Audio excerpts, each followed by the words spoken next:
বলবে, ত্বক মানে হলো চামড়া, শরীরের চামড়াকে বলবে লিমা শাহিদতুম আলাইনা, ও আমার শরীরের চামড়া, ও আমার শরীরের ত্বক, তোমরা কেন আমাদের বিরুদ্ধে সাক্ষী দিচ্ছ?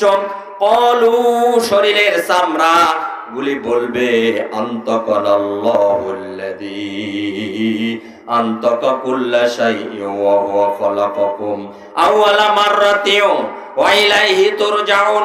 ওই শরীরের চামড়া বলবে আল্লাহ তোমাদেরকে প্রথমবার সৃষ্টি করেছে, আমাদেরকেও সৃষ্টি করেছে, আর আমাদেরকে কথা বলার অধিকার দিয়েছে, তাই তো আমরা তোমাদের বিরুদ্ধে কথা বলছি না, বরং আমরা সত্য কথাগুলি বলছি। শরীরের চামড়া, হাত, অঙ্গ প্রত্যঙ্গ, এগুলি যদি আপনার বিরুদ্ধে আখিরাতের আদালতে দাঁড় হয়ে সাক্ষী দেয়, তাহলে বাঁচার কোনো উপায় থাকবে নাকি?